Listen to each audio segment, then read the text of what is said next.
స్వామి. హైందవ చైతన్యం రగిలించడమే ఆయన యొక్క ముఖ్య ఉద్దేశం. రగిలిస్తున్నప్పుడు హిందువులలో ఒక భయం ఉన్నటువంటి భావన కలిగింది. ఆ భయం ఉండకూడదనే అభయ హిందూ సేన, భయం లేని హిందువులందరినీ ఒక చోట తీసుకురావడానికి పెద్దవాళ్ళ కనకదుర్గమ్మ సాక్షిగా వరంగల్ నుంచి కూడా సుమారు 70-80 మంది వచ్చారు ఆ రోజు మీటింగ్కి. 2024 జూన్ నెలలో స్థాపించారు విజయవాడలో. మొదటి వార్షికోత్సవం తిరుపతిలో జరిగింది.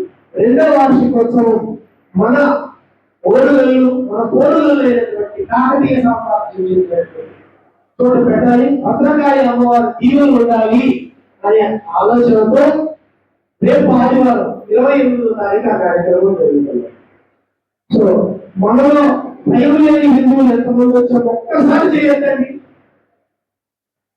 భగవద్గీత శ్లోకమే అభయం సంతోషం శుద్ధి.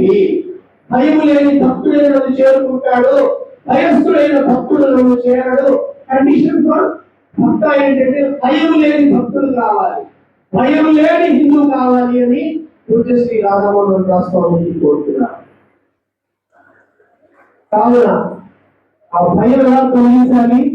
భయం నిరుపక్షానికి భయం కలిగించేటువంటి వాడు కాదు, ఆపవాడిని భయపెట్టకూడదు, మనం భయం లేని స్థితిలో ఉండాలి. ఈ రెండు ఎలా చేయాలి, ఎలా వెళ్తాం ముందుకి, అభయందు సేవలో మనం ఎలా పాల్గొన్నాము అనే విషయాలు పూజ్య శ్రీ రాధామోహన్ దాస్ స్వామిజీ మనకు తెలియజేస్తారు. హరే కృష్ణ. శ్రీ రాధామోహన్ దాస్ స్వామిజీ వారు మాట్లాడారు. భారత్ మాతా కీ